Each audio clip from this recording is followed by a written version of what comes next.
It's time to relax, grab a drink, pull up a chair by the hearth, and have a seat in the Skald Circle to listen to the tale of The Wonderful Frog from Hungary, as told by Casimir.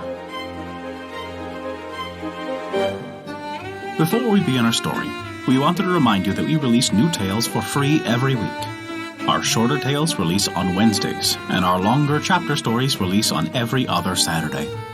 Find out where you can hear them on our website at theskaldcircle.com.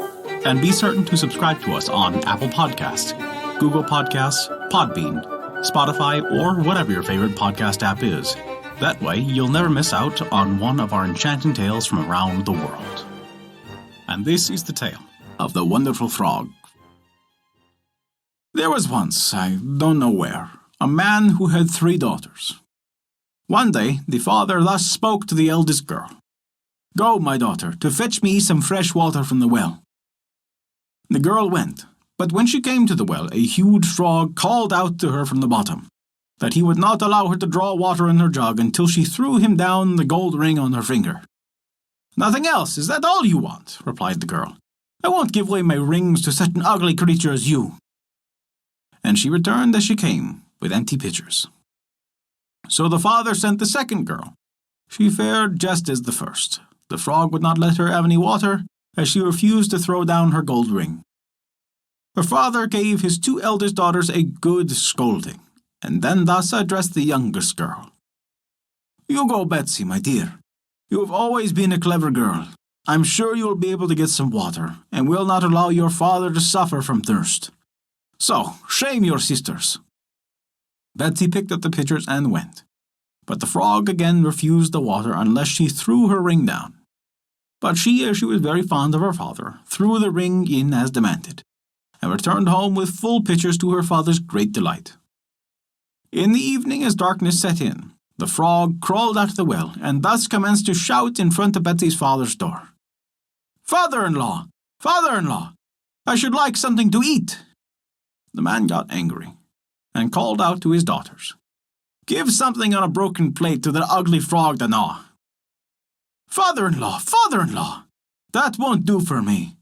I want some roast meat on a tin plate," retorted the frog. "Give him something on a tin plate, then, or else he will cast a spell on us," said the father. The frog began to eat heartily, and having had enough, again commenced to croak. "Father-in-law! Father-in-law! I want something to drink." "Give him some slops in a broken pot," said the father. "Father-in-law! Father-in-law! I won't have this. I want some wine in a nice tumbler." "Give him some wine, then," angrily called out the father. He guzzled up his wine and began again. "Father-in-law! Father-in-law! I would like to go to sleep." "Throw him some rags in the corner," was the reply. "Father-in-law! Father-in-law! I won't have that. I want a silk bed," croaked the frog. This was also given to him, but no sooner had he gone to bed than again he began to croak. "Father-in-law! Father-in-law! I want a girl, indeed." "Go, my daughter, and lie by the side of him," said the father to the eldest. "Father-in-law! Father-in-law! I don't want that. I want another." Father said to the second girl, but the frog again croaked. "Father-in-law! Father-in-law! I don't want that. Betsy is the girl I want." "Go, my Betsy," said the father, quite disheartened, "else this confounded monster will cast a spell on us."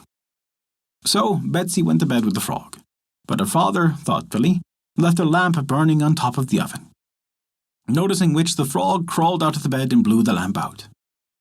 The father lighted it again, but the frog put it out just as before. So it happened a third time.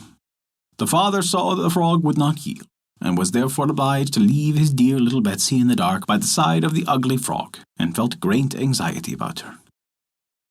In the morning, when the father and the 2 elder girls got up, they opened their eyes and mouths wide in astonishment, because the frog had disappeared, and by the side of Betsy they found a handsome Magyar lad, with auburn locks in beautiful costume, with gold braid and buttons and gold spurs on his boots.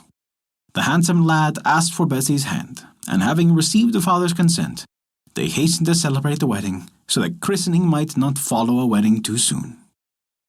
The 2 elder sisters looked with invidious eyes at Betsy, as they were very much smitten with the handsome lad.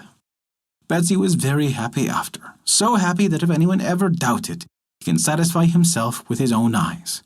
If she is still alive, let him go and look for her and try to find her in this big world. And that is the tale of the wonderful frog from Hungary.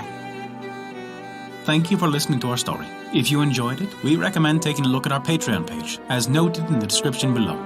You can earn great rewards while also supporting us, to keep these stories alive for generations to come.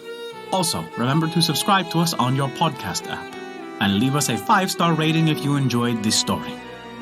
A special thank you to Kat for their support this month. Without your contribution, we wouldn't be able to continue these stories, and we truly appreciate it. Visit theskaldscircle.com to stay up to date with all of our current events, news, and much more.